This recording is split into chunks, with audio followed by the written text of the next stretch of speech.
परिसंवाद का संचालन श्री नरेंद्र सुर्वे जी करेंगे। आप महाराष्ट्र से हैं। आप एक औषधि कंपनी में उच्च पद पर कार्यरत थे।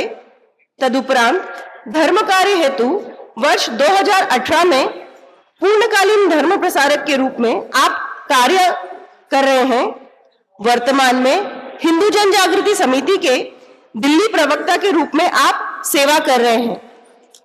अब मैं श्री नरेंद्र सुर्वे जी से निवेदन करती हूं, वे परिसंवाद का आरंभ करें।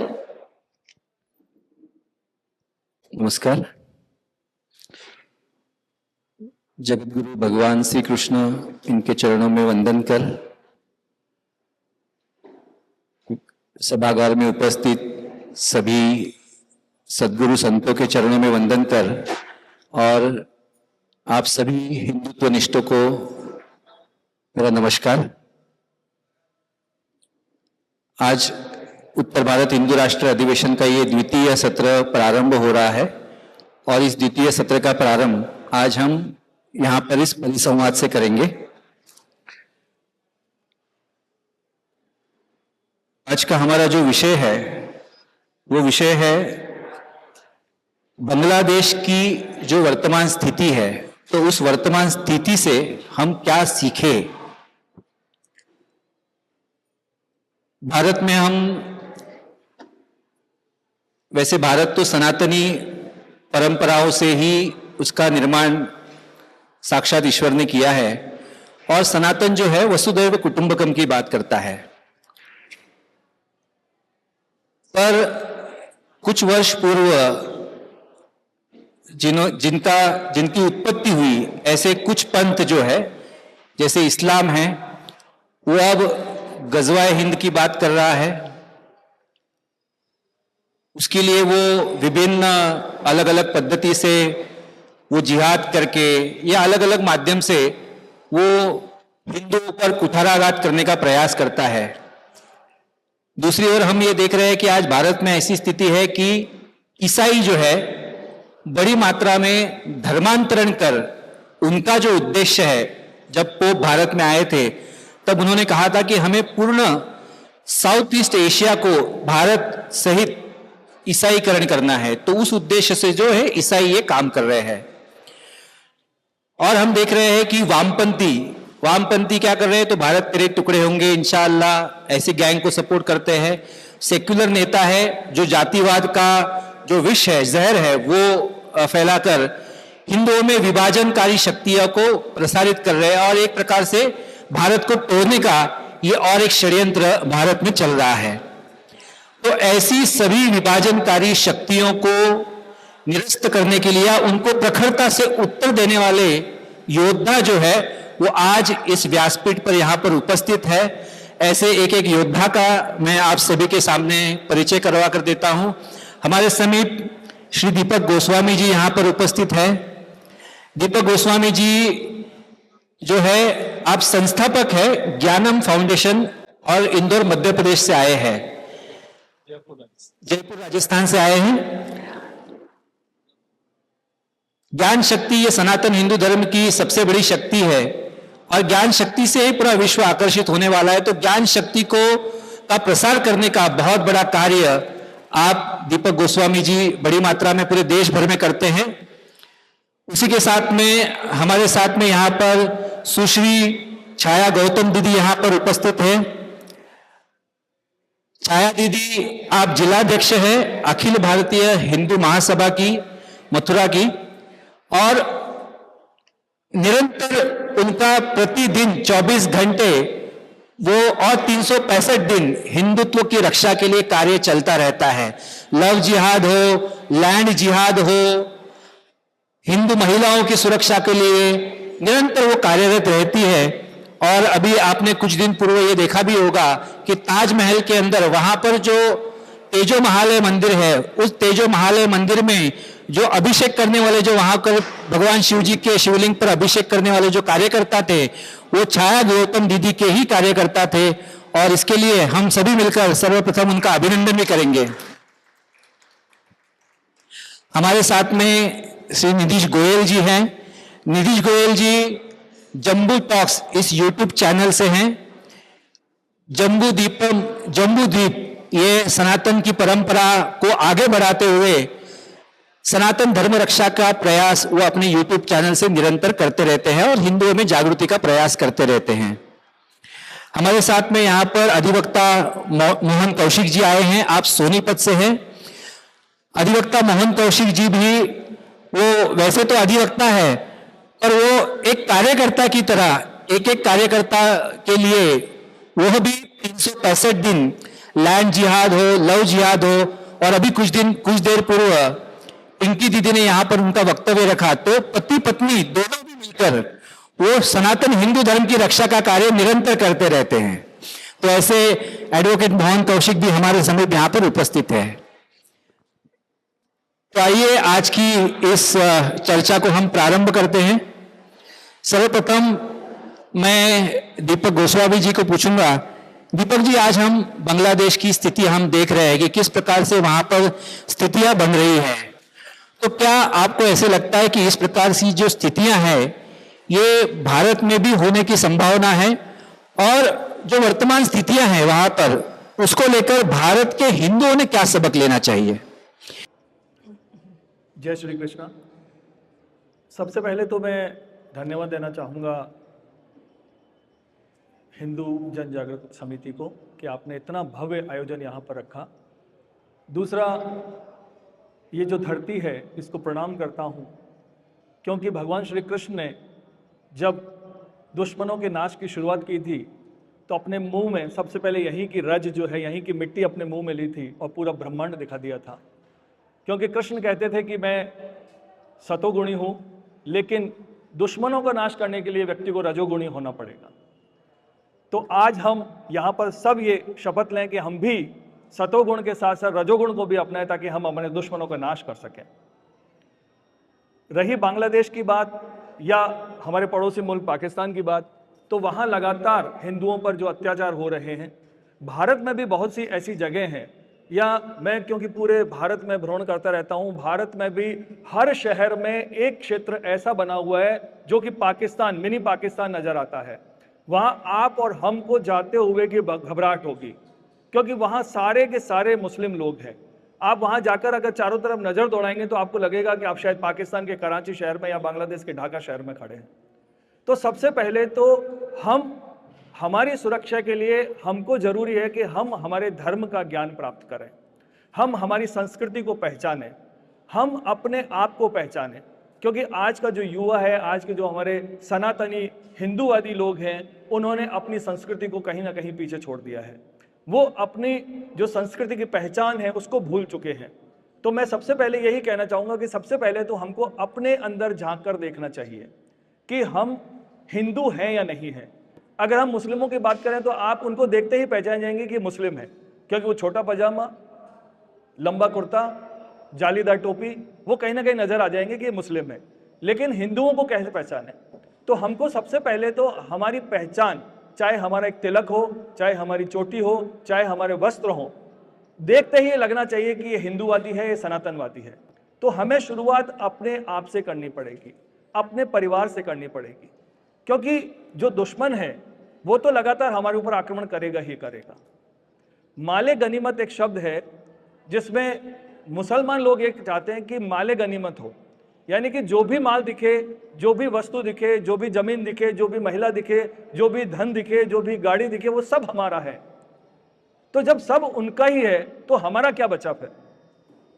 तो हमको सबसे पहले उनके इस बात को तोड़ना होगा।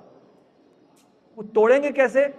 जब हम अपनी संस्कृति को पहचानेंगे, हम जब सब एक होंगे, क्योंकि जब हम बटेंगे तो कटेंगे, ये सभी जानते हैं। और अभी ये बहुत देरी से नारा आया है, लेकिन ये बहुत परफेक्ट नारा है, ये बहुत साल पहले आ जाना चाहिए था। क्योंकि लगातार जब हम एक साथ रहेंगे तो कोई भी हमारे ऊपर किसी भी तरह का वार नहीं कर सकता, कोई भी हमारे ऊपर किसी भी तरह का आक्रमण नहीं कर सकता। तो सबसे पहले तो जो शुरुआती उसमें मैं मेरे वक्तों में यही कहना चाहूँगा कि सबसे पहले हमको हमारी पहचान बनानी पड़ेगी। हमको सिर्फ शास्त्र नहीं, हमको शस्त्र की भी शिक्षा लेनी पड़ेगी, क्योंकि सिर्फ पुस्तकें पढ़ के आप किसी से युद्ध नहीं लड़ सकते। हमको शास्त्रों के साथ शस्त्र की भी आवश्यकता है, क्योंकि जब शास्त्र होंगे तो दूसरे आत्मशस्त्र भी होंगे। हमको अपने बचाव के लिए, अपने परिवार के बचाव के लिए, अपने समाज के बचाव के लिए, अपने देश के बचाव के लिए शस्त्र बहुत ही आवश्यक है। जैसे अभी दीपक जी ने यहाँ पर गोस्वामी जी ने बताया कि धर्म का आचरण करके धर्म का रक्षण करना बहुत ही महत्वपूर्ण है, और धर्म का रक्षण धर्म के आचरण से भी हो सकता है, क्योंकि आज हम देख रहे हैं कि हम लोग हिंदू, जन्म से तो हिंदू है पर कर्म से हम हिंदू नहीं हैं। तो इसलिए धर्म का आचरण भी एक बहुत ही महत्वपूर्ण बात जो सनातन हिंदू धर्म में है, जिसके कारण मन में वो जो है एक उसके जानने के कारण हमारे मन में धर्म के प्रति प्रेम निर्माण होगा और उसका अभिमान निर्माण होगा। अभी जैसे गोस्वामी जी ने माले गनीमत की बात की, तो इसी को लेकर ये प्रश्न मैं छाया जी को पूछना चाहूंगा कि माले गनीमत जो इस्लाम की एक मूल धारा है, जिसकी विचारधारा है, जिसमें हम ये देखते हैं कि जब जब जिहादी आक्रमण करते हैं तो महिलाओं के ऊपर आक्रमण करते हैं, अत्याचार करते हैं, और बांग्लादेश में भी हमें यही दिखाई दे रहा है। तो आने वाले काल में इससे बचने के लिए भारत में हमें महिलाओं की रक्षा हो, इसके लिए किस तरह से क्या प्रयास करने की आवश्यकता है, इसके बारे में कृपया आप हमें बताइए। राधे राधे। सर्वप्रथम बाहर से आए सभी महानुभावों का ब्रज की नगरी में मैं स्वागत करती हूँ, और क्योंकि ये ब्रज है और मैं ब्रजवासी हूँ तो मेरे ब्रजवासी संत समाज यहाँ बैठा हुआ है, उनका आशीर्वाद लेना चाहती हूँ। हम भी कार्य करते हैं, लव जिहाद पे मैं काम करती हूँ, लैंड जिहाद पे मैं काम करती हूँ।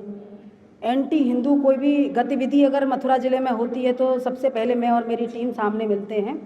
बहुत अच्छा संवेदनशील टॉपिक है, इस पर विचार विमर्श करना बहुत ज़रूरी है और कार्य करना भी बहुत ज़रूरी है। अभी बांग्लादेश को देखते हुए हम इतनी गतिविधियां और ये सारी चीज़ें देख रहे हैं, लेकिन बांग्लादेश ही नहीं, मैं बोलना चाहूँगी, 2 मिनट ज़्यादा ले लूँगी बस, कि आप देखोगे कि हमारे प्रवासी हिंदू यूरोपियन कंट्री में बसे हुए हैं, उनके ऊपर भी कितने अत्याचार, कितने आक्रमण हो रहे हैं। अमेरिका देख लीजिए, कनाडा देख लीजिए। कनाडा में अभी हाल ही में आप लोगों ने देखा होगा कि एक हिंदू मंदिर पर जानबूझ के उसको टारगेट किया गया। दूसरा, मुस्लिम कंट्री, जितनी भी मुस्लिम कंट्रियां हैं, पाकिस्तान में देखिए, पाकिस्तान में 1950 में हमारी जनसंख्या करीब 13% थी और आज की स्थिति है कि हम 2% हैं वहाँ। और आप हिंदुस्तान में देखिए, वो हो गई मुस्लिम कंट्री। बांग्लादेश का हाल आप देख ही रहे हैं, अफ़गानिस्तान में लगभग 0 कर दिया, सब ख़त्म कर दिया। अब आते हैं अब हिंदुस्तान में। हिंदुस्तान में भी हिंदू सुरक्षित नहीं हैं। जहाँ भी 50% से लगभग आबादी इन लोगों की हो जाती है, लगभग बराबर जहाँ हो जाते हैं, वहाँ तुम लोग अपने आप को असुरक्षित महसूस करते हो और ऐसा होता भी है। आपने देखा होगा हाल ही में 2016 में केरला में क्या हुआ, हिंदुओं को पलायन करना पड़ा वहाँ से। तो मुझे समझ में ये नहीं आता कि हिंदू ताकतवर क्यों नहीं है, सनातन ताकतवर क्यों नहीं है, सनातनी ताकतवर क्यों नहीं है। रही बात महिलाओं की, नहीं कहूँगी मैं, ओवरऑल हिंदुओं की बात कर रही हूँ। महिलाओं में तो मुझसे बड़ा कोई एग्जाम्पल मुझे खुद नहीं लगता है महिलाओं ने, जबकि हमारे यहाँ तो दुर्गा शक्ति और इतनी बड़े बड़े नाम हुए। ये हमारे यहाँ, ये हमारी जो धरती है वो शक्तिशाली धरती है, यहाँ कितनी महिलाएं ऐसी पैदा हुई जो युद्ध लड़ी। लेकिन ओवरऑल हिंदुओं की मैं आज बात कर रही हूँ, तो मैं बस यही कहना चाहूँगी कि 3-4 पॉइंट हैं मुझे जहाँ तक लगता है कि इसके उपाय क्या हो सकते हैं। हमारे यहाँ CAA आया, उसमें क्यों नहीं सुरक्षित हिंदुओं को वापसी की जा रही है, पुनर्वास किया जा रहा है उनका, वो सरकार को थोड़ा सा ध्यान देना चाहिए। NRC के तहत हमारे हिंदुओं को दोबारा से सुरक्षित करके, और यहाँ से जो ये बिल पारित हुआ, बिल लागू हुआ, इसमें जो भी गैर कानूनी रोहिंग्या रह रहे हैं, बांग्लादेशी रह रहे हैं, उनको यहाँ से भगाया जाए सबसे पहले, क्योंकि 57 देश हैं मुसलमानों के, हमारे पास सिर्फ एक हिंदू देश है, उसमें भी आप इसको सेक्युलर देश नहीं कह सकते हो। ये लगभग आधा मुस्लिम कंट्री बन चुका है। अगर आज गौर नहीं करोगे, आज ध्यान नहीं दोगे, तो कल कुछ नहीं मिलेगा। आपके पास कोई ऑप्शन नहीं है, उनके पास बहुत ऑप्शन है, 57 देश बना के बैठे हुए हैं। अगर इसको सुरक्षित करना है तो हमारे पास एक ही उपाय है कि हिंदू राष्ट्र घोषित हो, कैसे भी करके हिंदू राष्ट्र घोषित करना है। हिंदू जब कट्टरपंथी पे आता है तो हम लोगों को संविधान पढ़ाया जाता है, हम लोगों को कानून पढ़ाया जाता है, हम लोगों को लॉ एंड ऑर्डर मेंटेन करने के लिए बोला जाता है। क्या आपको लग रहा है कि ये दूसरा समुदाय है वो लॉ एंड ऑर्डर मेंटेन कर रहा है? क्या वो कानून मेंटेन कर रहा है? क्या वो संविधान मेंटेन कर रहा है? आप अभी संभल का देख लीजिए, संभल में क्या हाल हुआ है। मैं हाल ही की स्थिति मथुरा की बता देती हूँ।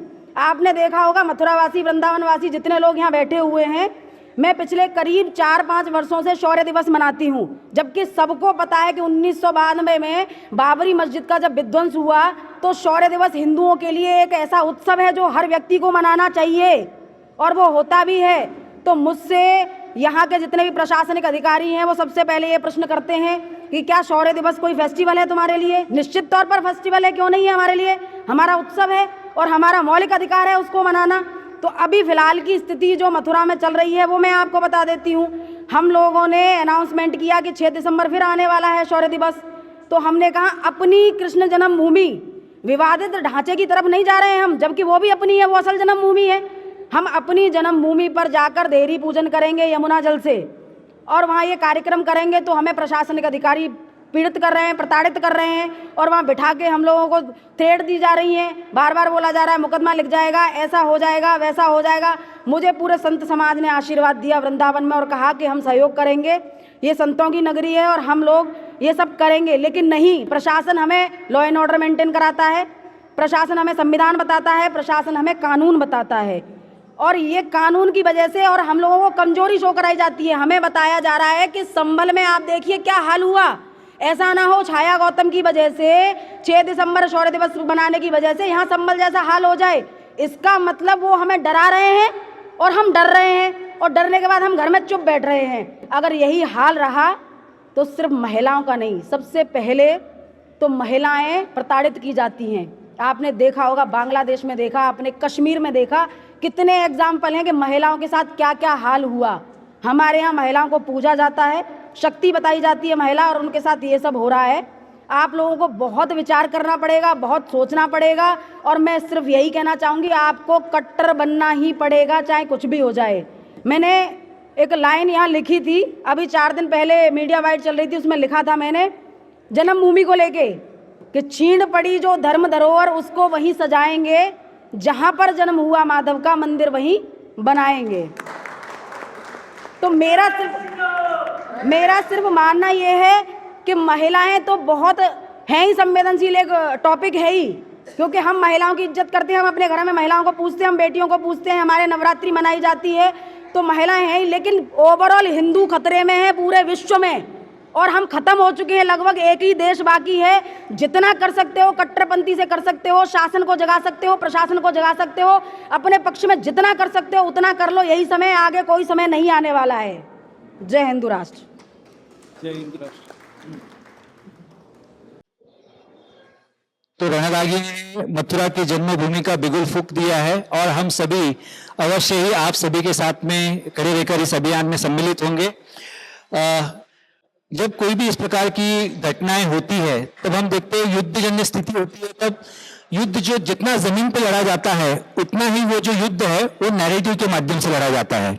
हमने देखा कि फिलिस्तीन ने इजराइल पर हमला किया और बाद में इजराइल ने उसको उत्तर दिया, तो दोषी तो पहले फिलिस्तीन था, पर दोषी किसको बताया जा रहा है? इजराइल को बताया जा रहा है। पूरे विश्व भर में उसको बदनाम किया जा रहा है। तो ये जो रोल होता है, ये रोल होता है मीडिया का। तो ऐसी परिस्थिति जब भारत में निर्माण होगी तो निधि जी, मीडिया का रोल किस प्रकार से और कैसे होगा, इसके बारे में हमें बताइए।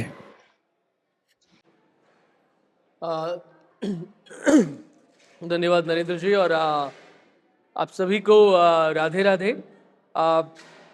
समर्थ को नहीं दोष गोसाई, ये एक पंक्ति आती है, चौपाई आती है।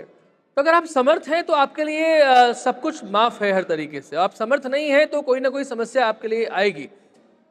देखिए, मीडिया का रोल जो कि नरेटिव की बात है, तो अल्टीमेटली बात ये आती है कि आप सब तरीके से सक्षम हो सकते हैं, लेकिन खेल सारा का सारा दिमाग का है। अभी सुबह के सत्र में पानीपत के युद्ध की बात आई थी, तो पानीपत के युद्ध की बात करेंगे तो पत्र किसने लिखे थे? वो शेख अहमद सरहिंदी कौन था? वो दारुल और उलेमा कौन थे? किस तरीके से अफगानिस्तान से ये कह के बुलाया गया कि जो हमारे आलमगीर ने जो शासन स्थापित किया है वो यहाँ से मराठों के कारण से ध्वस्त हो जाएगा। तो ये भी तो ब्रेन वॉशिंग ही थी। ये नरेटिव बिल्डिंग जो है ये आज से नहीं है, ये तब से चल रहा है। अब बात इतनी सी आती है कि उस नरेटिव बिल्डिंग के युद्ध में हम अपना समर्पण किस तरीके से कर रहे हैं और किस तरीके से नहीं कर रहे। एक गीत की पंक्तियां हैं, चंदन है इस देश की माटी, तपोभूमि हर ग्राम है, हर बाला देवी की प्रतिमा, बच्चा बच्चा राम है। लेकिन राम के उस शौर्य को जितना हम लोग श्री कृष्ण की बात करते हैं, जितना श्री राम की बात करते हैं, तो ऐसा भी बात समझनी पड़ेगी कि भगवान श्री राम ने धर्म का पथ कभी नहीं छोड़ा और किसी अधर्मी को भी कभी नहीं छोड़ा। अपने हाथों से मारीच ताड़का से लेकर के, जब जिसको कहते हैं कि जब राम ताड़का मारी, तो वहां से शुरू हो गया था कि आगे का परिचय समाचार लंका के किस तरीके से हमें मिलने वाले हैं। तो ये तो शुरुआत से शुरू करने वाली चीज होगी, ये वैसे ही शुरुआत से शुरू करने वाली चीज होगी। क्योंकि आपने मीडिया की बात की है, तो नैरेटिव किस तरीके से गढ़े जाते हैं। अभी कुछ समय पहले एक वेब सीरीज आई फ्रीडम एट मिडनाइट, उसका अपने चैनल पे मैंने एक रिव्यू भी किया। ऐसा लगा उसको देख करके कि शायद ये कुछ अच्छा होना चाहिए, लेकिन इस कालखंड में जिसमें हम देखें कि पॉलिटिकली पावर आपके पास में है, बहुत अच्छे तरीके से समृद्ध भी आप हैं, तब भी सिनेमैटिक तरीके से एक बहुत बड़ी वेब सीरीज निखिल अडवाणी जैसे डायरेक्टर के द्वारा बनाई जाती है। और उसमें क्या दिखाया जाता है, नेहरू को कुछ इस तरीके से महिमा मंडित किया जाए, वो मक्कारों का महिमा मंडन करती है। वो ये बताती है कि नेहरू अखंड देशभक्त थे और ऐसे देशभक्त थे जो किसी भी कीमत पर भारत का बंटवारा नहीं होने देना चाहते थे। वहां एडविना की तो कोई बात ही नहीं थी। गांधी जी ने जो कहा था कि मेरी लाश पर से भारत का बंटवारा होगा, और उन्होंने लगभग वही कर दिया था। लेकिन सरदार वल्लभ भाई पटेल को एक मूर्ख राजनीतिज्ञ दिखाया गया है, जो हर थोड़ी बात पर यह कहते हैं कि नेहरू तुम सही थे, मैं गलत था। वो हर बात में कॉम्प्रोमाइज करने के लिए तैयार है, समझौता करने के लिए तैयार है। उन्हें ऐसे प्रेडिक्ट किया गया है कि कैसे भी करके एक बार कुछ भी सही हमारे हाथ में आ जाए, हमें आजादी मिल जाए, उसके बाद में बात की बात देखी जाएगी। एक मूर्ख राजनीतिज्ञ के तौर पे उन्हें प्रेडिक्ट किया गया है। ये अभी चल रहा है, ये नैरेटिव्स लगातार चल रहे हैं। जो लोग देखेंगे, जो बच्चे देखेंगे, उनके ऊपर किस तरीके का प्रभाव होगा। वहां पर क्योंकि मैंने पहली लाइन बोली थी, समृद्ध को नहीं दोष गुसाई, तो वहां पर मोहम्मद अली जिन्ना एक बात कहता है। क्या बात कहता है कि बांग्लादेश के समय उधर नोआखाली की तरफ जो सोहरावर्दी ने जो किया, वहां पर हिंदू और मुसलमान थे। लेकिन पंजाब की बात करेंगे तो there is a third player, वहां एक तीसरा खिलाड़ी भी है, और वो तीसरा खिलाड़ी सिख है। तो अगर सिख आपके पास में है तो आप उससे इतने अच्छे तरीके से लड़ नहीं पाएंगे। तो यदि आप समर्थ हैं तो सामने वाला आपके बारे में सोचेगा कि, क्योंकि वो लोग ये स्वामी दयानंद सरस्वती के साथ में भी हुआ, ये स्वामी श्रद्धानंद के साथ में भी हुआ। जब अंत समय में वो लोग ये समझ गए, और राजा छत्रसाल जिन परिणामी महाराज की छत्रछाया में थे, वो परिणामी महाराज औरंगजेब को 14 लोग उन्होंने भेजे थे कि अगर आप जो है वो किसी तरीके से समझ जाएं, लेकिन वो नहीं समझे। परिणामी जी भी इस अंत में समझ गए थे कि इन लोगों को शक्ति के द्वारा ही समझाया जा सकता है, ज्ञान के द्वारा उन्हें नहीं समझाया जा सकता। तो जब तक हम नैरेटिव बिल्डिंग में इस बात को, अपने पुरुषार्थ को, अपने शौर्य को नहीं आगे लेकर के जाएंगे, वैसा नैरेटिव कि भगवान श्री कृष्ण को पता है कि पूरी सेना को लेकर नहीं जाना है, तो कंस को राम और कृष्ण और बलराम दोनों ही मार देते हैं। उसके बाद में जरासंध को कैसे मरवाना है, तो वो भीम के द्वारा उसका काम करवाते हैं।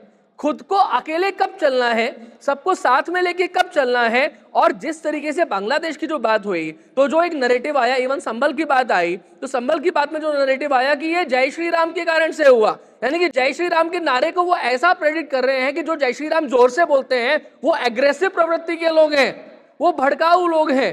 ये जय श्री राम का नैरेटिव हुआ। और जब चिन्मय दास जो हैं, जो चटगांव से आते हैं, वहां पर भी वो कुछ नारे बोलते हैं। तो जैसे ही आप कोई नारा बोलेंगे, जय घोष बोलेंगे, तो आपका नैरेटिव इस तरीके से प्रेडिक्ट किया जा रहा है कि आप भड़काऊ हैं, सामने वाला तो सदा से ही विक्टिम रहा है। वो आपके लिए शांति धूर्त होगा, लेकिन वो संसार के लिए शांति दूत बना फिर रहा है। और ये कैसे हुआ है, इसको समझना पड़ेगा कि पिछले 1000 साल में 700 वर्ष हम इस्लाम से परेशान रहे, तो 200 वर्ष यूरोपियन इवेंजेलिकल फोर्सेस ने हमें परेशान किया, तो 100 साल हमें कम्युनिस्टों ने परेशान किया। तो पिछले 15 वर्षों से कल्चरल मार्क्सिज्म का एक दौर चल रहा है। अगर समय मिलेगा उसके बारे में मैं बोलूंगा कि कल्चरल मार्क्सिज्म किसे कहते हैं, जो लगातार हमारे ब्रेन में दुविधाएं उत्पन्न कर रहा है, और उसके कारण से केवल पाकिस्तान बांग्लादेश नहीं, ये ग्लोबल मार्केट फोर्सेस हैं जो हमारे विरुद्ध आ रही हैं। तो वो पूरा विश्व धर्म के विरोध में है, पूरा विश्व हिंदुओं के और भारत के विरोध में है। ये दो काम इस समय जिस तरीके से चल रहे हैं, दैट इज कल्चरल मार्क्सिज्म और ग्लोबल मार्केट फोर्सेस, जिसको जब तक हम पिंच नहीं करेंगे, उस नैरेटिव को ठीक तरीके से बिल्डअप नहीं करेंगे, तब तक काम नहीं चलेगा। क्योंकि हम लोग शोभा यात्रा निकाल सकते हैं, बात कर सकते हैं, लेकिन एक व्यक्ति जब उसके दिमाग में कोई चीज आती है और जाती है, तो 1 घंटे का वो पूरा का पूरा प्रसंग उसको आमूल चूल उसका परिवर्तन कर देने के लिए काफी होता है। और ऐसे बहुत सारे लोग हमारे सभागार में भी बैठे हुए हैं जिन्होंने अपना जीवन इसके लिए देना शुरू किया, केवल एक छोटी सी घटना के कारण से। जी, कल्चरल मार्क्सिज्म यानी सांस्कृतिक मार्क्सवाद, ये एक बहुत बड़ा गंभीर विषय है और ये नीतीश जी ने सामने रखा है। तो नैरेटिव क्रिएट करना, नैरेटिव बिल्ड करना एक बहुत बड़ा विषय है, जिसके कारण आज यानी जमीन पर तो आप युद्ध जीत जाते हैं, पर यदि आप नैरेटिव में युद्ध हार गए तो फिर आप खुद एक तरह से युद्ध हार सकते हैं। इस प्रकार से ये हो सकता है, इसलिए नैरेटिव बिल्डिंग एक बहुत महत्वपूर्ण बात है। अब हम जब न्याय व्यवस्था की बात करते हैं, तो अभी जैसे हम बांग्लादेश में देख रहे हैं कि वहां पर जब न्यायालय निर्णय दे रहा है, तो न्यायालय के ऊपर जिहादी वहां पर दबाव निर्माण कर रहे हैं। वहां पर एक अधिवक्ता, उसकी हत्या कर दी गई बांग्लादेश में। भारत के अंदर अब न्यायालय कुछ निर्णय देते हैं, तो जैसे कर्नाटक में हमने देखा, वहां पर एक न्यायालय ने हिजाब के विरोध में वहां पर एक निर्णय दिया, तो इनको धमकी दी गई। आज संबल में जो न्यायाधीश है, जिन्होंने आदेश दिए हैं, या और भी न्यायाधीशों के ऊपर आज भारत के सेक्युलर राज्यकर्ता हैं, उनके ऊपर प्रश्न चिन्ह निर्माण कर रहे हैं, उनके विरोध में बात कर रहे हैं, जिहादी उनके विरोध में बात कर रहे हैं। तो एक प्रकार से न्यायालय ऊपर भारत में भी एक दबाव निर्माण करने का प्रयास किया जा रहा है, और न्यायालय में भी किस प्रकार से बदलाव हो रहे हैं, इसमें एक घटना मैं आज की बताना चाहूंगा। आप सभी ने शारजील इमाम का नाम सुना होगा। तो आज शारजील इमाम की जो बहन है, उसने न्यायिक परीक्षा पास करके वो बिहार में जज अपॉइंट कर दी गई है। तो इस प्रकार के जज जब भारत की इसके अंदर होंगे, भारत के सिस्टम में होंगे, तो मुझे बताइए कि किस प्रकार से ये हमें न्याय मिलेगा। तो ऐसी स्थिति में एक अधिवक्ता होने की दृष्टि से मोहन जी, मैं आपसे विनती करूंगा कि आप हम सभी का मार्गदर्शन करें कि ऐसी स्थितियों में हमें किस प्रकार से तैयारी करनी होगी। सभी को जय श्री राम। इस मथुरा वृंदावन की पावन भूमि को मेरा बार बार प्रणाम। विषय इतना ज़्यादा संगीन है कि इस पे डिटेल में चर्चा होनी चाहिए। अभी मैं आपको एक छोटी सी बात बताता हूँ। अभी कोई न्यायालय का निर्णय हुआ, जैसे संभल का ही हुआ, वहाँ तो जो हरिशंकर जी थे वो खुद गए थे। अब जब कोई टीम वहाँ पर जा रही है सर्वे करने के लिए, जिहादियों को पता है कि प्रशासनिक अधिकारियों के, पुलिस वालों के काम करने का एक तरीका है, उसमें अगर विघ्न पैदा कर दी जाएगी वे करेंगे नहीं। अब ये जब वहाँ पर जाते हैं तो उससे पहले ही वहाँ पर इतनी ज़्यादा भीड़ इकट्ठी होगी। उन्होंने वहाँ पर नारे तकबीर के, अल्लाह अकबर के नारे लगाए, पत्थर लेके आए, शोर मचाया। प्रशासनिक अधिकारियों के, हालांकि उनकी तैयारी पूरी थी, फिर भी उनके हाथ पैर फूले हुए थे। वो तो उन्होंने अंदर जाके जो मस्जिद कमेटी थी उसके साथ बातचीत करके किसी तरह सर्वे पूरा कर लिया और ये वहाँ से किसी तरह बच के निकल आए। लेकिन मैं आपको बताता हूँ, हमारे यहाँ सोनीपत के अंदर करीबन 1.5 लाख रोहिंग्या आज की डेट में अवैध रूप से रह रहे हैं, जो कमोवेश आप देखेंगे हर एक आदमी के शहर में, हर एक शहर में आप देखोगे इस चीज़ को कि आपके शहर में ना करीबन इतने ही कोई ऐसे सुनसान जगह, जैसे कि रेलवे का ब्रिज है, खाली जगह पड़ी हुई है, गवर्नमेंट लैंड पड़ा हुआ है, वहाँ पर वे रह रहे हैं आराम से। उनको क्या चाहिए? पानी चाहिए, बिजली चाहिए। बिजली वे चोरी करेंगे, ठीक है। पानी जिस आदमी ने उनको ज़मीन दी है 10,000 रुपये में, मान लो थोड़ी देर के लिए 10,000 रुपये में 1 एकड़ ज़मीन दे दी या 1 बीघा ज़मीन दे दी, उसमें आराम से रह रहे हैं। उसने क्या करना? सुबह पानी भरवा देना उनका। अब उन लोगों को पानी मिल गया, बिजली चोरी कर ली उन लोगों ने। अब दिन भर वे क्या करेंगे? सोएंगे आराम से। रात को क्या करेंगे? वे निकलेंगे और जो बोतलें हैं या इधर कचरा ये पड़ा हुआ ना प्लास्टिक, वेस्ट पड़ी है उसको उठा लेंगे, फिर दिन में ट्रक आएगा भर के चला जाएगा। इस तरह से ये क्या करते हैं, रात में कूड़ा बीनने का काम करते हैं, प्लास्टिक वगैरह, और इस तरह से चला जाता है। इसके अलावा एक चीज़ और देखी मैंने नोटिस करके कि बस भर के आएगी दिन में, आपके शहर के मेन चौक पे खड़ी हो जाएगी वो बस, उसमें सारे के सारे ये जिहादी, ये जो बांग्लादेश से आए हुए होंगे या रोहिंग्या होंगे, डबल डेकर बस होगी वो, उसमें बैठे होंगे, आए होंगे जैसे घूमने फिरने के लिए आते हैं। अब क्या होगा, वो बस खाली हो जाएगी और वे सारे के सारे बस चली जाएगी और वे वहीं रह जाएंगे। मैं सोचता हूँ ये लोग खप कहाँ रहे हैं। तब मेरे को पता लगा कि जो नई नई बिल्डिंग बन रही है, बिल्डर हैं, ठीक है, वहाँ पर क्या है, क्योंकि वो शहर से थोड़ा दूर हटके नई बिल्डिंग बन रही है, ठीक है, वहाँ पर काम करने वाली आया भी चाहिए, गार्डनर भी चाहिए, कारपेंटर चाहिए, प्लम्बर चाहिए, सब कुछ चाहिए। अब शहर से बंदा आएगा महंगा पड़ेगा। अब ये लोग, इनको क्या चाहिए, इनको तो सिर्फ खाने के लिए 2 रोटी चाहिए, 2 जून की रोटी चाहिए। काम कर लेंगे नहीं, ये महिलाएं, मुस्लिम महिलाएं जो रोहिंग्या हैं बांग्लादेश के, ये उनके घर में फ्री में काम करती हैं, बदले में शाम को चलती दफे अपने पूरे घर के लिए राशन लेके चली जाती हैं, कुछ ना कुछ पैसा भी मिल रहा है। अब ये लोग इस तरह से खपते चले जाएंगे। अब हमने क्या किया कि हमने पुलिस को इन्फॉर्मेशन दी कि देखो जी, ये यहाँ पर करीबन 1.5 लाख रोहिंग्या मुस्लिम रह रहे हैं और ये अवैध रूप से रह रहे हैं, इन सबको बाहर किया जाए। पुलिस ने कोई कार्रवाई नहीं की। उसके बाद हमने और ऊपर कंप्लेंट की, होम मिनिस्ट्री तक को ट्वीट किया। होम मिनिस्ट्री ट्वीट करने के बाद उसने डीएम को लिख भेजा कि भाई ये शिकायत आई हुई है, इस पर काम करो। उस पर भी कोई कार्रवाई नहीं हुई। हमने आरटीआई लगाई। आरटीआई में क्या आ रहा है कि बार बार वहाँ से मैसेज आ रहा है कि जाइए उनको आप जो है ना बाहर करिए, तो कहते हैं जी हमारे पास फोर्सेज नहीं है, हमारे पास फोर्सेज नहीं है। अब एक आदमी जो इन पे लगा हुआ है कितना करेगा, कितना जाएगा, एक लिमिट है मेरे काम करने की, उसके बाद में देखो नहीं हो रहा तो मैं छोड़ दूंगा। सबका यही हाल है। अब यही बात क्या है कि अब कोई कानून, कोई आदेश पास हो गया है, उस आदेश की इम्प्लीमेंट होनी है, उस इम्प्लीमेंट को प्रशासन करेगा ही नहीं, कह देगा नहीं हो पा रहा भाई, क्या करें, कैसे करें, वहाँ पर इतनी समस्याएं हैं जी, वहाँ पे इतनी पब्लिक है, जेनोसाइड हो जाएगी, बलवा हो जाएगा, लोगों के घरों में आग लग जाएगी। अब मैं आपसे पूछता हूँ, आप किसी गली में रह रहे हैं, किसी शहर में रह रहे हैं, वहाँ पर 10 आदमी आ जाएं जिनके हाथ में मशाल है, गन है, या कुछ नहीं ईंट पत्थर ही है, और वे किसी घर में घुस के किसी महिला को उठा ले जाएं, या किसी घर में किसी को मार दे जाके, या और नहीं तो क्या है रोड पे खड़ी गाड़ियों के शीशे तोड़ दे, तो कौन आएगा भाई बचाने के लिए? पुलिस नहीं आएगी।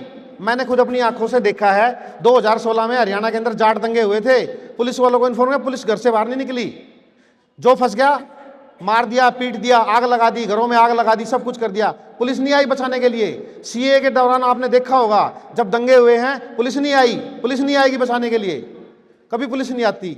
इसमें एक बात आपको बताता हूं मैं, कानपुर में एक छोटी सी जगह है जिस मोहल्ले का नाम है आहत्ता मोहल्ला, आप नेट पे सर्च कर लीजिएगा, 2020 की बात है जब सीए के दंगे हो रहे थे। वहां पर क्या हुआ, एक छोटा सा संगठन था जिसमें 75 बच्चे थे, इकट्ठे रहते थे वे, जिस तरह से अब मंगलवार वाले दिन हनुमान चालीसा का पाठ कर लिया, एक संगठन, छोटा सा संगठन था, और वहां आसपास ना दूसरी जगह पे मुस्लिमों का कब्जा था। अब उनको जो ना वो संगठन अखड़ता था, क्योंकि वे वहां जाके दुकान किराए पे नहीं ले सकते, वहां आ नहीं सकते, तो उन्होंने कहा ये मौका है, इनको यहां पर अब ठिकाने लगा देते हैं। करीबन 1500 मुस्लिमों की भीड़ कानपुर में आता, वहां पे जाके अटैक कर देती है दुकानों पे। अब वे जो बच्चे हैं ना क्या करते हैं, वे 75 बच्चे, वे भी अपना जो भी उनके पास है, कुछ अवैध असले इनके पास भी है और तलवार वगैरह जो भी कुछ उनके पास है, ये भी आगे आ जाओ भाई, या तो मरेंगे या मार देंगे। हिंदू की यही बात है, या तो लड़ेगा नहीं, लड़ेगा तो फिर या तो मरेगा या मार देगा, पीछे नहीं हटना आता हम लोगों को, या तो हम मरी जाएंगे या मार देंगे, या तो लड़ेंगे ही नहीं, लड़ेंगे तो फिर फैसला ही कर देंगे। अब इन 75 बच्चों ने, आप यकीन करना, सर्च कर लेना, उन 1500 जिहादियों को भगा भगा के मारा है।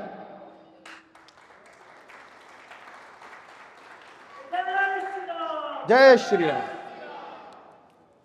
कोई पुलिस, कोई प्रशासन नहीं काम आएगा। जब इमरजेंसी आएगी तब आपका संगठन ही काम आएगा। आपने अपने घर के आसपास, अपने शहर में, अपने मोहल्ले में क्या बना रखा है? क्या कोई संगठन बना रखा है? क्या यूनिटी है? आप एक दूसरे के सुख दुख में खड़े हैं? क्या आप दूसरे को सहयोग कर रहे हैं? वो चीज़ काम आएगी, और कोई पुलिस प्रशासन काम नहीं करेगा। मेरे भाई ने सवाल पूछा था कि आप कैसे काम लेंगे? ये जो भी आप कहते हैं, जैसे कि अब कई भाई हैं कहते हैं अजान की आवाज़ आ रही है, नहीं रुक रहा, आप कंप्लेंट कर दोगे तो रुक जाएगा, फिर चालू हो जाएगा। फिर मेरे को एक भाई ने बताया कि जी हमने इसका समाधान ढूंढ लिया है, मस्जिद के बाहर कोई ना कोई मंदिर होगा आसपास, वहाँ पे हमने एक पोल लगा दिया और उस पर हमने क्या कर दिया, जिस टाइम उनकी अजान का टाइम होता है हनुमान चालीसा चालू कर देते हैं, अपने आप चुप हो गए, ठीक हो गया। जब तक आप प्रतिकार नहीं करोगे रुकेंगे नहीं। इस देश में जो है ना यही होता है। तो ठीक है, हम अपना हिंदू हैं, हमारा तरीका ये है, हम लोकतांत्रिक तरीके से लड़ेंगे, लेकिन एक टाइम के बाद हथियार तो हमें भी उठाने पड़ेंगे। जय।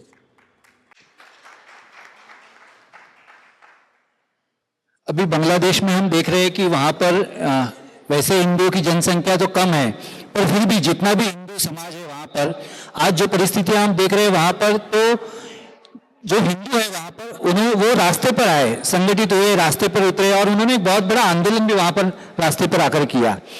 पर यदि हम भारत की स्थिति देखें तो भारत का हिंदू समाज जो है वो रास्ते पर नहीं उतरता है। इस कारण जो हमारे राजनेता है या हमारा तंत्र है उसके ऊपर दबाव नहीं निर्माण होता है। तो मैं गोस्वामी जी को पूछना चाहूंगा कि हम क्या करें जिससे हम भारत के हिंदू समाज को भी रास्ते पर लेकर आकर एक प्रकार से उनको आदत डालें कि हाँ, हमें अब हिंदू धर्म की रक्षा के लिए रास्ते पर उतरने की आवश्यकता है। देखिए, सबसे पहले तो हमें जो हमारे इतिहास में अधूरा ज्ञान दिया गया है उस ज्ञान को हमको पूर्ण करना चाहिए। हमें शुरू से यही पढ़ाया गया है कि अहिंसा परमो धर्म, अहिंसा परमो धर्म, अहिंसा परमो धर्म। सिर्फ ये एक लाइन पढ़ाई गई है, हमको पूरी लाइनें नहीं बताई गई। अहिंसा परमो धर्म, धर्म हिंसा तथैव च। अगर धर्म की रक्षा के लिए हिंसा भी करनी पड़े तो करनी चाहिए। अधूरा ज्ञान जब तक रहेगा तब तक हम यूं ही भटकते रहेंगे, तब तक हम यूं ही अधूरे रहेंगे और तब तक हम दुश्मनों से ऐसे ही मार खाते रहेंगे। तो सबसे पहले तो हमें पूर्ण ज्ञान प्राप्त करना चाहिए। साथ ही जैसे कि हम श्रीमद् भगवत गीता देखते हैं, हमने महाभारत टीवी चैनल्स पर भी देखी, लेकिन हमने उससे सीखा क्या? जब भगवान श्री कृष्ण अर्जुन का रथ चला रहे थे, सारथी बने हुए थे, और कर्ण का चक्का जब जमीन में धंस गया था और जब कर्ण उस चक्के को निकालने के लिए नीचे उतरा और चक्के को बाहर खींच रहा था, तब भगवान श्री कृष्ण ने कहा कि हे अर्जुन, चला अपना तीर और मार दे, इसका विनाश कर दे इसको। तब अर्जुन ने कहा कि इस निहत्थे व्यक्ति को मैं कैसे मार सकता हूं, इसके हाथ में तो कुछ हथियार भी नहीं है, तो ये तो पाप होगा, महापाप होगा, मैं इसको कैसे मार सकता हूं। जब भगवान श्री कृष्ण मुस्कुराए और मुस्कुरा कर उन्होंने कहा कि जो व्यक्ति जैसा होता है उसको वैसी ही सजा मिलनी चाहिए। क्योंकि जब कर्ण ने तुम्हारे पुत्र, तुम्हारे युवा पुत्र अभिमन्यु को मारने के लिए 7 महारथियों के साथ में खड़े होकर इसने भी तुम्हारे पुत्र का वध किया था, तब इसके नियम कहां गए थे, जब इसका कानून कहां गया था। तो जैसा व्यक्ति होता है उसके साथ वैसा ही व्यवहार करना चाहिए। ये आपको और हमको सबको शपथ लेकर यहां से जाना चाहिए, क्योंकि किसी के प्रति भी हमको कोई ऐसी भावना नहीं। जो दुर्भावना वाले व्यक्ति हैं उनके तो भावना को कोई काम ही नहीं होता है। तो इसलिए दुर्भावना वाले व्यक्तियों के लिए कोई भी तरह की भावना हमको नहीं रखनी चाहिए। जो जैसा है उसको वैसी ही सजा मिलनी चाहिए। तो हमको एक तो इस तरह के जो अधूरा ज्ञान है उसको पूर्ण करना चाहिए, साथ ही सामने वाला व्यक्ति जैसा आपके साथ व्यवहार कर रहा है वैसा ही आपको व्यवहार करना चाहिए। दूसरा, हम लोग ये सोचते हैं कि देश जो है वो संविधान से चलता है। मैं ये मानता हूं कि देश संविधान से नहीं, देश जो देश का शासक होता है उसके अनुसार चलता है। जब हमारे संविधान के अंदर धर्मनिरपेक्ष था ही नहीं, तो 1976 में इंदिरा गांधी ने उसके अंदर धर्मनिरपेक्ष राष्ट्र डलवा दिया गया। वर्शिप एक्ट की बात करें, 1951 में जब वर्शिप एक्ट लेकर आए, उस समय नरसिम्हा राव की सरकार थी, उन्होंने उसमें वर्शिप एक्ट लाके हमारे मंदिरों को यथास्थिति के आदेश जारी कर दिए। तो जब अब हम कहते हैं कि राष्ट्रवादी सरकार है, हिंदूवादी सरकार है, सनातनी सरकार है, तो इस सरकार से भी मैं इस मंच के माध्यम से ये कहना चाहूंगा कि वो भी हमारे कानूनों को लाए और हमारे हिंदुओं की रक्षा के लिए सारे जो पुराने कानून हैं उनको बदल दे और नए सनातन संस्कृति और हिंदू राष्ट्र के निर्माण के लिए आगे आए। तो जब तक ये आप और हम मिलकर सरकार तक ये बात नहीं पहुंचाएंगे, तब तक सरकार जो है मौन रहेगी। जब हमारी सभी सनातनियों की, हिंदू धर्मियों की बात सरकार के कानों में जाकर गूंजेगी, तब सरकार बदलाव लाएगी। जैसा कि बहुत सी जगह बदलाव किया भी है। जैसा कि अभी हमारी बहन छाया जी बता रही थी कि 6 तारीख को इनको, जबकि यहाँ तो हमारी राष्ट्रवादी सरकार है, हिंदुत्व की सरकार है, फिर भी इनके ऊपर इतना दबाव आ रहा है कि ये कार्यक्रम ना करें। तो इसके लिए भी हम सबको एकजुट होकर बहन के साथ खड़ा होना चाहिए और 6 तारीख को हम सबको मथुरा आकर इनके कंधे से कंधे मिलाकर हमको आगे बढ़ना चाहिए। तीसरी बात मैं ये कहना चाहूंगा कि जितने भी जो हमारे कथावाचक हैं बहुत अच्छी कथाएं कर रहे हैं, हजारों लाखों लोग उनकी कथाओं में आ रहे हैं, लेकिन मैं उनसे आज इस मंच के माध्यम से ये कहना चाहूंगा कि वो हमारी माताओं बहनों को नाच के लिए ना कहें, नचाएं नहीं, बल्कि उनको वीरता की बातें बताएं, उनको सनातन संस्कृति की, उनको हिंदुत्व की बातें बताएं और उनको भगवान के सुदर्शन चक्र की बातें बताएं, ना कि राधा कृष्ण के प्रेम की बातें बताएं। राधा कृष्ण का प्यार तो हमेशा था, है और भविष्य में भी रहेगा, लेकिन भगवान श्री कृष्ण खुद कहते हैं कि जब जहां जैसी परिस्थिति हो उस तरह से आपको व्यवहार करना चाहिए। जब महाभारत का युद्ध चल रहा था उस समय कृष्ण ने राधा को याद नहीं किया, उस समय उन्होंने अपने सुदर्शन चक्र को याद रखा, उन्होंने वहां की रणनीति को पूरी को याद रखा। तो आज वर्तमान समय भी एक महाभारत के युद्ध की तरह हमको एक रणनीति बनानी चाहिए और आगे हमको दुश्मनों का विनाश कैसे करना है उसके लिए पूरी हमें एक राजनीति की तरह एक नीति बनाकर आगे बढ़ना चाहिए और दुश्मनों का विनाश करना चाहिए। तो मैं हमारे कथावाचकों से भी ये निवेदन करूंगा कि वो राष्ट्रहित की, वो वीरता की और वो कैसे युवाओं को और महिलाओं को गदा चलाना, तलवार चलाना, किस तरह इनकी शिक्षा दे, उसकी बातें वहां पर करनी चाहिए। क्योंकि आज भी मैं मानता हूं कि जो हमारी संस्कृति, हमारा जो धर्म वो बचा हुआ है तो नारी शक्ति के कारण बचा हुआ है। मैं बहुत से कथावाचकों के साथ जाता हूं, उनके कार्यक्रम में जाता हूं, वहां देखता हूं 80% महिलाएं होती हैं और 20% पुरुष होते हैं। तो आज भी जो हमारी संस्कृति बची हुई है वो महिलाओं के कारण बची है। तो कि महिला हमारी पूजनीय है, महिला हमारी शक्ति है, महिला हमारी ज्ञान की कारक है, महिला हमारी सरस्वती है, महिला के अंदर वो सारे गुण हैं जो देवी देवताओं के अंदर होते हैं। इसलिए हमको महिलाओं के साथ कंधे से कंधे मिलाकर आगे बढ़ना चाहिए। मैं आज इस कार्यक्रम के माध्यम से इतना ही कहना चाहूंगा कि हमको अधूरा ज्ञान नहीं लेना चाहिए, हम पूरा ज्ञान प्राप्त करें। और एक बार पुनः मैं यही कहना चाहूंगा कि हमको शास्त्र के साथ में शस्त्र की भी जरूरत पड़े तो उसको चलाने से भी हमको चूकना नहीं चाहिए।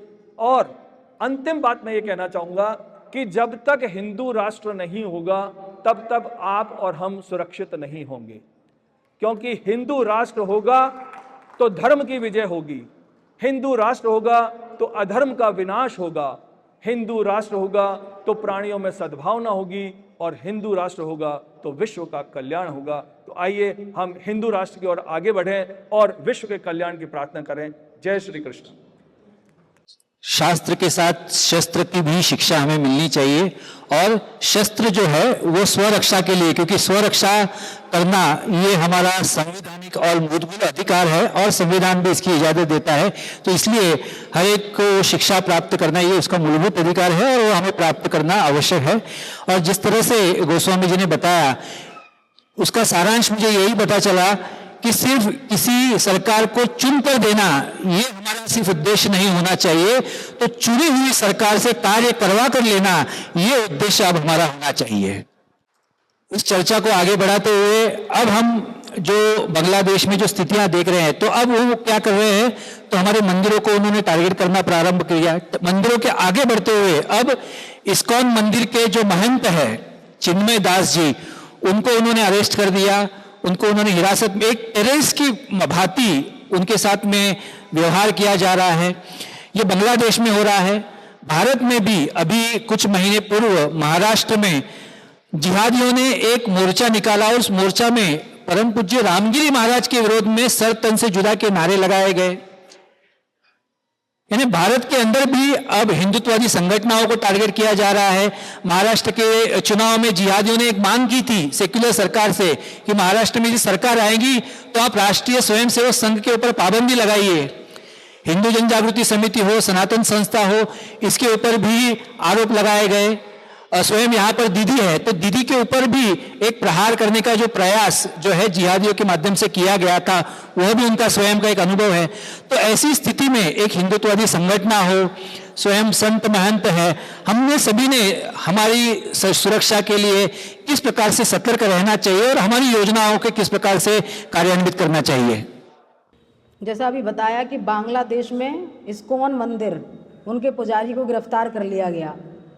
आपको पता होना चाहिए कि वहाँ इस्कॉन मंदिर उन मुसलमानों को रोज़ लगभग हर दिन उनको भंडारा खिलाता था और उनका पेट भरता था, और जब बारी आई अपनी तो गिरफ्तार कर लिया। वो भाईचारे का एक नारा देते हैं, तो हम भाई मानते हैं और वो हमें चारा मानते हैं। जब भी मौका मिलेगा वो हमें चारे की तरह खा जाएंगे, निगल जाएंगे, ख़त्म कर देंगे हमें। तो एक ही सीख मिलती है कि इन लोगों से बिल्कुल दूरी बना लो, कोई भाईचारा नहीं है इन लोगों से। अपनी स्वयं की नीति बना के, और रही बात कानून की, हमें कानून पढ़ाई जाती है, कानून सिखाई जाती है और कानून हमारे ऊपर ही अप्लाई की जाती है। न इनको कानून पढ़ाई जाती, न ये कानून सीखते हैं, न ये कानून को मानते हैं। ये इनका स्वयं का कानून है। अगर इनका फ़ायदा संविधान से हो रहा है तो संविधान को मानने की दुहाई देंगे, इनका फ़ायदा कुरान से हो रहा है तो कुरान को मानने की दुहाई देंगे, इनका फ़ायदा स्वयं से हो रहा है तो स्वयं को बताएंगे कि हमारा ये कानून है, हमारा ये नियम है। खैर, ये कानून को बिल्कुल नहीं मानते हैं। हम लोग एक टाइम का भोजन भी अगर कहीं करके आते हैं और उस व्यक्ति से हमारी कोई द्वेष भावना हो जाती है तो हम उसके खिलाफ नहीं जा सकते। सनातनी, हमें लगता है कि हमने उनका नमक खाया है। और ये वो व्यक्ति हैं जो रोज़ इस्कॉन मंदिर में खाना खा रहे हैं, और जब अपना मौका आया तो उन्हीं व्यक्ति को, उन्हीं स्वामी जी को, उन्हीं पुजारी को इन्होंने गिरफ्तार कर लिया। तो इनकी मानसिकता ऐसी है। तो क्या लगता है आप लोगों को, क्या ये किसी कानून से रुक पाएंगे? ये कभी नहीं रुक पाएंगे किसी कानून से। हम अपने देश में खुश हो लेते हैं कि हमारे पास इतना संत समाज है, इतने विद्वान हैं, इतने ग्रंथ हैं जी, तो हम खुश होते हैं कि हमारे पास संत समाज है, विद्वान है, हमारे पास वेद हैं, ग्रंथ हैं, उपनिषद हैं, हम लोग शांति प्रिय समुदाय से हैं। पर आपको क्या लगता है इन चीज़ों से शांति प्रिय रहने से काम चलेगा? मुझे तो नहीं लगता। मैं जिस भाषा में काम करती हूँ, जिस भाषा में जवाब देती हूँ, मुझे उसका बहुत कुछ भुगतने को मिला है, लेकिन हमें वाकई में ऐसा ही होना पड़ेगा। अभी मैं एक छोटी सी घटना बता देती हूँ। हमारे पास में एक राया थाना है, वहाँ गांव में 16 साल की ब्राह्मण परिवार की नाबालिग लड़की, उसको 25 साल का मुसलमान लड़का तरीके से लव जिहाद प्रॉपर करके लड़की को लेके चला गया। 6 दिन हो गए, प्रशासन ने ढूंढा, नहीं मिली लड़की। मुझे फ़ोन आया, मैं अपने 400 कार्यकर्ताओं के साथ थाने पहुँची और जाके मैंने उनसे सवाल जवाब किए कि कहाँ है लड़की।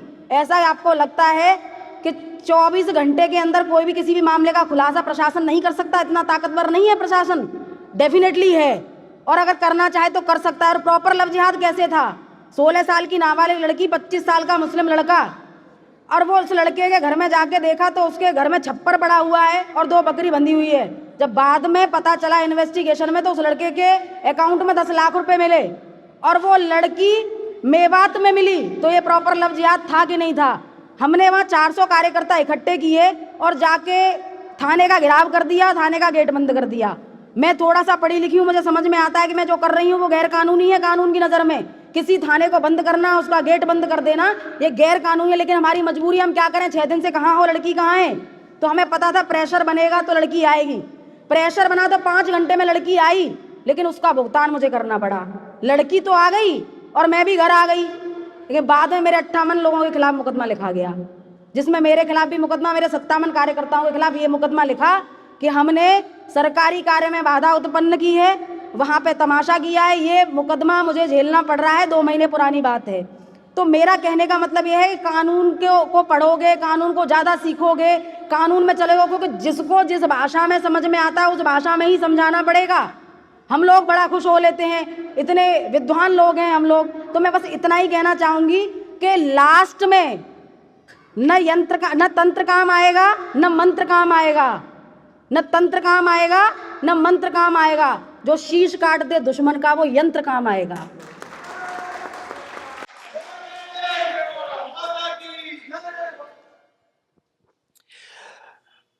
चर्चा को आगे बढ़ाते हुए नीतीश जी, आपके पास मैं आना चाहूंगा। नीतीश जी, गृह युद्ध की स्थिति में हिंदुत्ववादी मीडिया का रोल जो है बहुत ही महत्वपूर्ण होगा। तो क्या अब ऐसी स्थिति में हमें ऐसे करना होगा कि हिंदुत्ववादी जो मीडिया है उसके एकत्रीकरण के लिए कार्य करना आवश्यक है? धन्यवाद नरेंद्र जी। देखिए, मीडिया के साथ में जो आपने शब्द लगाया है हिंदुत्ववादी, तो ऐसा ढूंढना बहुत मुश्किल है पहले तो, क्योंकि बहुत ज़्यादा है नहीं। तो बिकॉज एकेडमिशिया पर जिनका नियंत्रण है वो हम सब लोग जानते हैं बहुत अच्छे तरीके से, कल्चरल मार्क्सिज्म और ग्लोबल मार्केट फोर्सेस हमने बोला, लेकिन नैरेटिव किस तरीके से बिल्ड किया जाता है और उसमें मीडिया किस तरीके से अपना रोल अदा कर सकता है। और क्योंकि अभी जो कौशिक जी ने कहा 75 बच्चों ने 1500 जिहादियों के समाचार ले लिए, तो इस बात पर जब आप बोल रहे थे, गोपाल जी ने नेताजी सुभाष चंद्र बोस पर एक कविता लिखी थी। उसकी शुरुआती लाइनें कुछ इस तरीके से थी कि वह खून कहो किस मतलब का जिसमें उबाल का नाम नहीं, वो खून कहो किस मतलब का आ सके देश के काम नहीं, वो खून कहो किस मतलब का जिसमें जीवन न रवानी है, जो परवश होकर बहता है वो खून नहीं है पानी है। तो ऐसे में उन युवाओं के मर्म को हमें कचोटना पड़ेगा, उन्हें सब कुछ याद दिलाना पड़ेगा। कैसे आपको प्रताड़ित किया गया था, कैसे 46 में क्या हुआ था, 1905 में क्या हुआ था, 1975 में, 71 में, 62 में, 65 में क्या हुआ था, भागलपुर में क्या हुआ, 2000 में क्या हुआ, ये सब आपको बताना पड़ेगा। लेकिन ये भी बताना पड़ेगा कि क्या क्या कैसा कैसा प्रतिकार आपने किया कि 25 वर्षों में जो जिहादी मानसिकता विश्व में कहीं भी जाती है तो भूगोल बदल देती है, परिदृश्य बदल देती है, लेकिन 1000 वर्ष बाद भी नाम के या काम के अगर 100 करोड़ हिंदू यहां पर इस देश में है, तो इस मिट्टी में कोई तो तत्व है जिसके कारण से इस परंपरा को मानने वाले, भगवा धारण करने वाले, भगवा ध्वज को वाहक लेकर के आगे बढ़ने वाले आज लोग हैं, और वो कोई कारण है। मैं आपको एक उदाहरण देता हूं।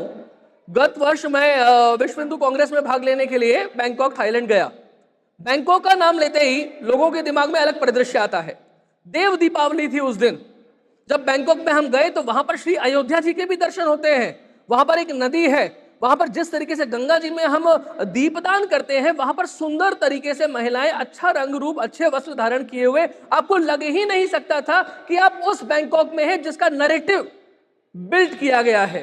पीछे हमारे अग्रज राहुल दीवान जी हैं, वो उनके बारे में इसी गोवा में लास्ट ईयर मुझे एक बात मालूम चली कि वो जब अंकोर वाट कंबोडिया गए तो वहां का परिदृश्य देख करके व्यक्ति की आंखें भर आई और एक युवा जो है वो अपना पूरा जीवन हिंदू हित के लिए आगे बढ़ाने में लग गया। ऐसे में व्यक्ति के मन को कचोटने वाला नैरेटिव भी आपको निर्माण करना पड़ेगा। मैं अभी 7 दिन की यात्रा पर अयोध्या जी, वाराणसी, चित्रकूट और प्रयागराज गया अपने 2 छोटे बच्चों को लेकर के, एक 5 साल का, एक 10 साल का, केवल इस कारण से कि उन 2 बच्चों में ये बात आए कि त्रिवेणी संगम जो है वहां पर गंगा जी और यमुना जी मिलती है तो प्रकृति का कैसा अद्भुत दृश्य वो होता है। ये बात शुरुआत से आपके मन में आ जाएगी तो किसी की हिम्मत नहीं होगी, किसी की औकात नहीं होगी कि आपको अपने पथ से थोड़ा सा भी विचलित कर दिया जाए। लेकिन कम्युनिकेशन स्ट्रेटेजी वो आपकी प्रॉपर होनी चाहिए, और कम्युनिकेशन स्ट्रेटेजी के आप नहीं, शायद वो ज्यादा उस्ताद थे, इसलिए आप एकदम से अगर पॉलिटिकली बात करें तो 2024 में आप 240 पर आ गए 400 से। और लेकिन जैसे ही आपने उस कम्युनिकेशन स्ट्रेटेजी को ठीक किया, आपने कहा कि बटेंगे तो कटेंगे, और पॉजिटिव एस्पेक्ट में आपने ये कहा कि एक है तो सेफ है, तो हिंदू व्यक्ति को अगर ठीक प्रकार से उसका लक्ष्य बताया जाए तो वो बहुत समझदार है, आपको आपके कंधों पर बैठाएगा। इसलिए एक तरीके से पुनर्जागरण का चुनाव होता है, देश फिर से सांस्कृतिक राष्ट्रवाद की तरफ आगे बढ़ता है और महाराष्ट्र का परिणाम आपको दिखाई देता है। ये परिणाम प्रबंधन से नहीं आया केवल और केवल, ये केवल नैरेटिव से नहीं आया, बल्कि हिंदू को आपने उसका लक्ष्य सही तरीके से बताया तो ये परिणाम निकल के सामने आता है। इस बात को ऐसे भी समझना पड़ेगा। लेकिन यहां पर यह भी देखिए कि समस्याएं किस तरीके की आ जाती हैं। मैंने अपने चैनल पर कोविड के दौरान एक वीडियो बनाया, उसमें कोविड-19 की चर्चा की, बिल मेलिंडा गेट्स फाउंडेशन की चर्चा की। 1975 में जब संजय गांधी आपातकाल लगा, इमरजेंसी लगी और उसके साथ में नसबंदी शुरू हुई, तो संजय गांधी ने जो किया तो लोगों को लगता था कि इंदिरा गांधी ने आपातकाल इसलिए लगाया क्योंकि इलाहाबाद की, प्रयागराज की हाईकोर्ट में वो प्रतिबंधित हो गई थी। लेकिन उस समय वहां पर अमेरिका में बैठा हुआ रॉकफेलर क्या कर रहा था, उस समय वहां पर न्यूयॉर्क का महापौर निक्सन क्या कर रहा था। भारत में कुछ भी अगर गड़बड़ हो रहा है तो वो केवल भारत के कारण से गड़बड़ नहीं होता, और विदेश की कितनी ताकतें उसमें शामिल होती हैं। केवल आधा घंटे में, मेरे पास में कोई वीडियो ग्राफिक नहीं था, कोई वीडियो में अपलोडिंग अलग तरीके से नहीं थी, केवल मैंने ही बोला था, 10 मिनट का वीडियो आधे घंटे के अंदर यूट्यूब से साफ हो गया। पंजाब के बारे में कुछ लिखा तो पंजाब पुलिस से एक प्रेम पत्र भी आया। वो वैसा ही था कि मेरे मित्र हैं एक दिल्ली में, रचित, सब लोकतंत्र नाम से एक चैनल चलाते हैं, उन्हें पंजाब पुलिस के द्वारा उठा लिया गया था। बाद में जब उनसे बात हुई तो रचित ने कहा कि सेम लेटर मेरे बैंक के पास में इसी तरीके से आया था, एक तरीके से आपकी रेकी करना, आपका एड्रेस कंफर्म करना, बस अंतर इतना हुआ कि मुझे उठा लिया गया था और तुम अब तक घर में हो, इतना सा अंतर था। तो समस्याएं बहुत सारी आनी है, लेकिन आपको 2 पंक्तियां वही याद रखनी है कि चरे बेती यही तो मंत्र है अपना, नहीं थकना नहीं रुकना, सतत चलना सतत चलना। ऐसी जी, चलना ही महत्वपूर्ण है, हमें रुकना नहीं है और हिंदू राष्ट्र की ओर बढ़ते जाना है। इस चर्चा के आखिरी प्रश्न को लेकर मोहन जी के पास जाना चाहूंगा। मोहन जी, ये जैसी स्थिति यदि भारत में निर्माण होती है तो हिंदुत्ववादी संगठनों के बारे में अभी आपने कहा ही कि उनकी जो भूमिका होगी वो बहुत ही महत्वपूर्ण होगी और वही आने वाले काल में सहायता कर सकते हैं। तो क्या जैसे हम देखते कोई भी घटना होती है तो अब्दुल कादिर ये सब जो तुरंत आकर रास्ते पे उतर जाते हैं और उनके पास में 15 मिनट में ही सभी जानकारी जो है पहुंच जाती है, पर हमारे यहाँ पर जानकारी भेजना इसका अभाव है। तो क्या आने वाले काल में हिंदुओं की रक्षा के लिए हमारी एक संपर्क यंत्रणा बनना आवश्यक है और इसके लिए किस तरह से प्रयास किए जाए? देखिए, इसमें सारा काम पेट्रो डॉलर का है। इनके पास फंडिंग है, इनके पास पैसा आता है, पैसा इनको संगठन करता है। जितनी मुस्लिमों में फूट है आपस में, विधर्मियों में जितनी फूट है इतनी हिंदुओं में नहीं है। इनमें अशराफ और नॉन अशराफ का झगड़ा है, शिया सुन्नी का झगड़ा है, बरेलवी का और क्या देवबंदी, इनमें बहुत झगड़े हैं। पर लेकिन इनको एक कर देता है पेट्रो डॉलर। जो पैसा आता है वो इनको यूनाइट करने में काम आता है। हर शहर के अंदर एक इलाका काजी होता है जिसका काम क्या है, पुलिस प्रशासन को मेंटेन करके रखेगा। जैसे कोई लव जिहादी घटना हो रही है, कंप्लेंट हो गई है या किसी हिंदू का उत्पीड़न हुआ है, अब वो कंप्लेंट लेके पुलिस के पास जाएगा तो पुलिस वाले का पहला काम क्या होगा, उससे एक बार बात कर लेगा और जो पुलिस वाला खर्चा है उसके पास पहुंच जाएगा। उसका काम ही मेंटेन करना है। इसी तरह हमारा कोई नेटवर्क नहीं है इस तरह का जो एक दूसरे की हेल्प कर सकें। इन्होंने इस तरह का एक सिस्टम बना लिया है, ये हमसे 10 कदम आगे हैं। जो हम आज सोच रहे हैं ना, इसका समाधान ये है, इसका ऐसे करेंगे, ये उसके बाद आगे पहुंच जाते हैं। जिस तरह से अभी कुछ दिन पहले ही हमारे संगठन ने ही इसके बारे में बताया था, ये क्या बोलते हैं, हलाल सर्टिफिकेट। हम उसके बारे में कुछ निकालेंगे समाधान, इतने में कुछ और लेके आ जाएंगे।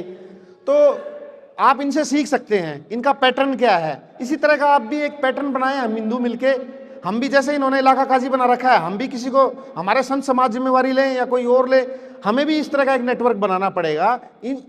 अगर तलवार लेके कोई आया तो हमें भी तलवार लेके खड़े होना पड़ेगा, तभी जाके हम उनको काउंटर कर पाएंगे। इसके अलावा मेरे को ऐसा लगता है कि जो ये पॉलिटिशियन है, चाहे बीजेपी हो, चाहे कांग्रेस हो, चाहे कोई भी हो, मैं किसी के बारे में नहीं कहता, हम जो मांगेंगे वो ये हमें देंगे। हमारी मांग होनी चाहिए। हमने मांग नहीं की, हिंदुओं ने कभी मांग नहीं की। हिंदू उलझा पड़ा है, नौकरी चाहिए जी, विकास चाहिए हमें, ये हमारी सड़क बन जानी चाहिए, ये होना चाहिए, वो होना चाहिए। इन्होंने कहा नहीं, हमें कुछ नहीं चाहिए, हमें इस्लामिक राष्ट्र चाहिए, हमें यूनिटी चाहिए, हमारे काम होने चाहिए, हमारा ये होना चाहिए। आपको पता है कि जो आपका जो डीएम ऑफिस है वहाँ पर मुस्लिमों ने अपने बंदे बैठा रखे हैं। जितनी भी सरकार की योजनाएं है ना, 100% मुस्लिमों के पास जाती है। क्या हमारे में कोई गरीब तबका नहीं है क्या हमारे में वैसे लोग नहीं है जिनके मकान बनने चाहिए? क्या हमारे वाले लोगों को उज्ज्वला सिलेंडर नहीं मिलना चाहिए? आप जानते हो 100% इनके पास जा रही है सारी की सारी, क्योंकि हमारे यहाँ कोई मेंटेन ही नहीं कर रहा, किसी को मतलब ही नहीं है, सबको बस उन्होंने कर रखा है, मेंटेन कर रखा है। अगर आपको अपना भी काम करवाना हो ना, उनके आदमी से मिल लो, पैसे लेगा, आपका भी काम करवा देगा। खैर वो तो दूसरी बात हुई। हम लोग सरकार पे दबाव दें कि लव जिहाद के खिलाफ कानून लेके आए, सरकार लेके आएगी। वक्त के खिलाफ लेके आए, लेके आएगी। हम कहेंगे ये कानून आना चाहिए, हमारी पुरजोर मांग होनी चाहिए, हमारे अंदर यूनिटी होनी चाहिए, हमारी एक जीवट हो जाए ये कि हमें ये चाहिए। सरकार को ऐसा लगा हिंदू नाराज हो रहा है, हिंदू को ऐसा करने के लिए ऐसा करना पड़ेगा, तो वे मानेंगे। तो हमें क्या करना पड़ेगा? हमें न सिर्फ अपना इन जैसा नेटवर्क बनाना पड़ेगा, इसके अलावा हमें पॉलिटिशियंस पे दबाव। हम आपको वोट दे रहे हैं भाई, इकट्ठे होकर वोट दे रहे हैं। हमारी वोट यूनिट है, हम ये चाहते हैं हमारे शहर में ये होना चाहिए, हमारे में भी धर्मी नहीं आना चाहिए। बाहर का आदमी यहाँ पर सब्जी मंडी में सब्जी बेच रहा है या कोई बाहर का आदमी आके हमारी गलियों में सामान बेच रहा है, उसके गले में पट्टा होना चाहिए जिस पे लिखा हो मोहम्मद फला ढक्का। हमारी मर्जी, हम ले सामान इससे ना लें।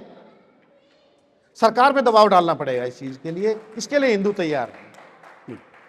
तो बांग्लादेश की वर्तमान स्थितियों से हम क्या सीखे, इस विषय पर आज का ये परिसंवाद यहाँ पर आयोजित किया गया और हमारे सभी मान्यवर वक्ताओं ने, सभी ने हमें बहुत अच्छी तरीके से उनके विचार यहाँ पर रखे। अवश्य ही इस विचारों का बहुत ही लाभ आने वाले काल में हम सभी को होगा और इस प्रकार से हम यह कृतियाँ करेंगे।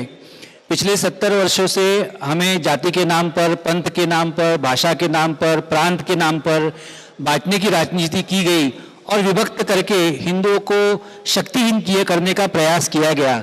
पर अब समय आ गया है कि हिंदू जागरूक हो गया है और जागरूक होकर हम अब ना बटेंगे और ना कटेंगे और अब हिंदू राष्ट्र लेकर रहेंगे, इस दिशा की ओर कार्य करेंगे। आज की यह परिसंवाद यहीं पे समाप्त हुआ। आप सभी का बहुत बहुत आभार, धन्यवाद, कृतज्ञता।